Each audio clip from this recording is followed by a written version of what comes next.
Juuni Taisen is Battle Royale with a twist, but is it actually any good though? Let's find out.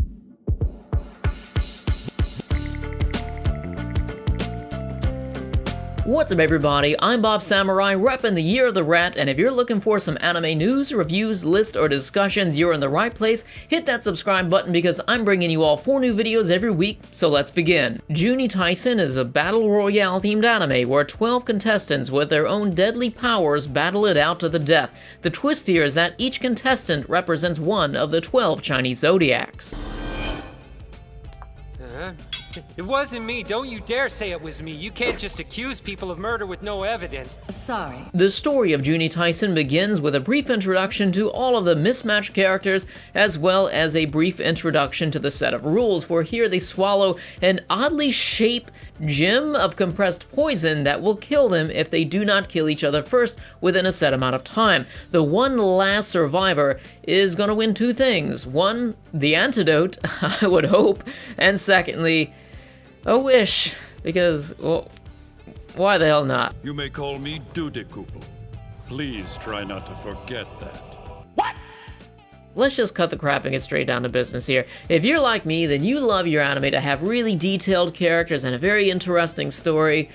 Juuni Taisen is not one of these anime, but if you're also like me, then you're fully capable of thoroughly enjoying an anime that has nothing but a bunch of one-dimensional characters who do nothing else but beat the snot out of each other every chance they get, as long as the fights are exciting enough, animated well enough, and frequent enough to make you overlook a lot of the show's weaker points, such as the characters and the story. Now, that's actually where Juuni Taisen would almost fall into category. The thing about Juuni Taisen was that in the beginning, these fights were so sudden. They would end just as soon as they would begin, sometimes finishing them off with just a single move. So sometimes when you'd have characters talking to each other, there was this tense air about, because you knew that any second somebody could die, even like mid-sentence, you know something was going to go down because of how abrupt some of the previous fights were. Some of these are over with so quickly that I wouldn't even consider them to be a fight, because the person that was getting killed wasn't fully aware that they were actually going to be fighting somebody. It's just this random, wow, that was an unexpected death. And this is making it really difficult for me as a reviewer, because I'm trying to create a video that shows you all what the anime is about, but I do not want to show deaths, and there's deaths ever since the very first episode here,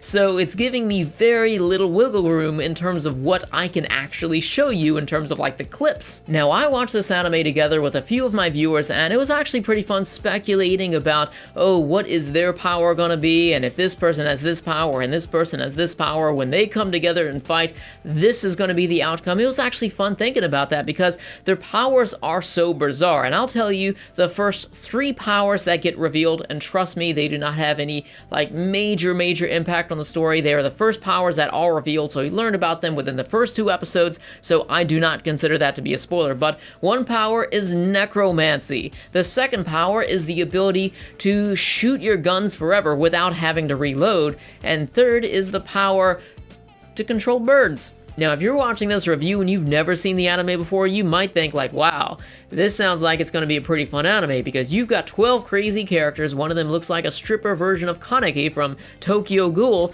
and you've got 12 insane powers that these characters have with 12 episodes, and at least 11 of them have to die by the end, so you must think, wow, there's going to be like non-stop fights here.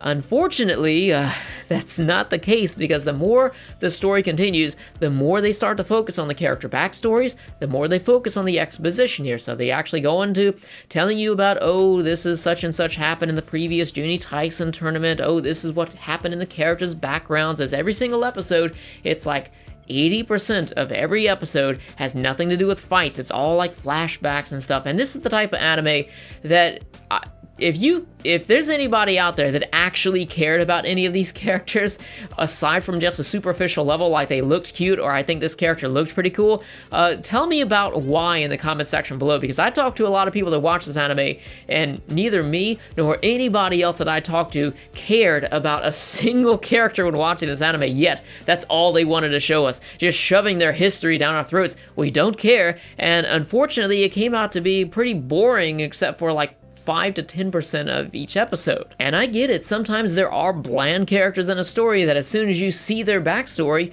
you actually become more interested in them. Kind of like Esdeath back here. I just kind of have a thing for Esdeath. To be honest, she's the only reason why the show Akame ga Kill even exists. I much would have preferred it to be about her, but these are not those types of characters. These are the type of characters like, I know more about this boring character now. Can we please just get on to the part where they die? Now, looking back on my overall Juuni Taisen experience from the very beginning, I was really enjoying the anime because of how tense the fights were. You would have these characters staring down, and I was on the edge of my seat because I knew any second one of them was just going to get brutally murdered here. But I was also realizing that they're spending a little bit too much time focusing on the characters. There is this vague war that they're showing us so much of. Like, why is it that every character has this background of war? And also there's this true nature behind the Juuni Taisen tournament that they're really just overthinking this and putting a lot of unnecessary meaning behind everything. This is just an anime that should be about 12 characters just duking it out to the death. Let it just be fun. Let it just indulge itself and be a guilty pleasure, and stop trying to make this deep story out of it by giving everything a little bit of meaning and backstory and stuff. It doesn't need it. Now, if you're on the fence about watching Juuni Taisen, all you gotta do is watch either 1 or 2 episodes and you will know from there, probably even just 1 episode, because if you feel like there's too much dialogue, if you feel like there's too much unnecessary exposition, or if you feel like there are just too many flashbacks, it's not going to be for you. And if you do enjoy the first 1 or 2 episodes, then I would suggest watching the rest of the anime by treading very, very carefully, because Juuni Taisen loves to spoil its own story. Everybody who watched this anime was basically spoiled in one way or another, because the ending credits from the very first episode spoils the order of the characters' deaths. Also, on top of that, because these are Chinese Zodiac characters, if you know which order the Chinese Zodiacs go in, you will notice a pattern by the time 3 characters die here. So that's another spoiler right there. I mean, the story truly does spoil itself. And on top of that, this is one of those anime, even if you don't watch the closings, or if you do not know the order of the Chinese Zodiacs, if you'll probably notice a pattern that if an episode dwells too much on telling the story of one character, bad news for them. This is one of the things that I hate the most about anime, because there are so many shows which are nothing more than a glorified trailer for the source material, and you never realize it up until the end. But then there are so many other shows which just have zero respect to anybody who's coming to watch the anime with a fresh mind and who's never read the source material or never seen the original. Like, oh, you've never read the Juuni Taisen novel before? Well, that's too bad, because we're gonna spoil all the character deaths here. Oh, you've never seen the original Fullmetal Alchemist anime or never read the manga? Well, that's too bad, because in Brotherhood, we're skipping a whole ton of content at the beginning of the anime because you should have known better. Or, if you have never read the Legend of Galactic Heroes novels before, then we're gonna spoil the crap out of key character deaths in the episode previews. Never watch the episode previews for any anime, by the way. They will spoil you a lot of times. Hell, there are plenty of shows. Dragon Ball has spoiled several of its transformations within its openings. Like, who okays on this stuff? Who was the person that okayed it for there to be all of the character deaths in sequential order in the ending of Juuni Taisen? Whoever thought that was okay deserves to be festively fist-fucked by the closest, sweatiest mall Santa that you can find. And I feel like when I'm making this video right here, that this is probably going to come off as a very underwhelming review for many people, because for one, there's only about like 30 seconds, maybe 45 seconds of clips in the video, because I can't show pretty much anything else because it's all going to be nothing but spoilers. And then on top of that, I'm not talking about each of the individual characters, because honestly, I don't feel like they matter. And in this video, with my experience of Juuni Taisen, I'm just going to talk about what matters, and I feel like I did that. So without spoiling the anime, I want to talk a bit about the ending here, because there are a lot of people who are saying that they found the ending to be very underwhelming for them, and I can understand where they're coming from in this, but I was not underwhelmed by the ending of the anime.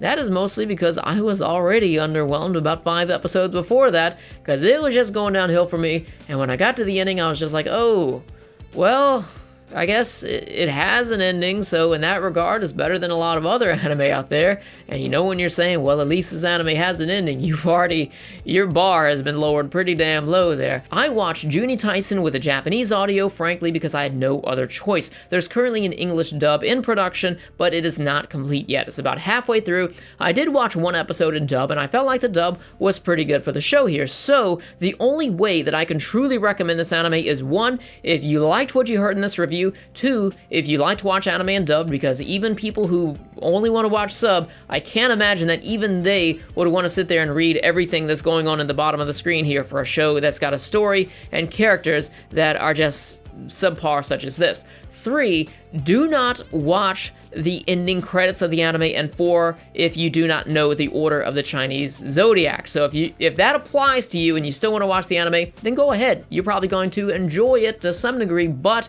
I would recommend checking out my review of Basilisk, which is another blood sport type anime where you've got two groups of ninjas who are battling it out to the death. Each group has special powers and they're all just trying to kill each other. There's just so much treachery involved and characters just assassinating each other there. It's a pretty awesome anime. Plus, if you watch it right now, you will be just in time for the second season here. And Basilisk is definitely an anime. The longer you wait to watch it, the easier it will be to be spoiled on it. But if you don't know if you want to watch that or not, definitely check out my review. It's going to be linked at the end of this video, and it's not going to have any spoilers. So what are your thoughts on Juuni Taisen? If you enjoyed the video, be sure to hit that like button, and if you're new to the channel, be sure to subscribe to stay up to date with anime news, reviews, lists, and discussions. And also, I'd like to give a special thanks to everybody who supports the channel on Patreon, because I kid you not, these videos would not exist without viewer support on Patreon. I'm not going to lie to you about that. I don't have 500,000 subs, but I make videos just as good as they do, and they take just as long to make. So I wanted to give a special thanks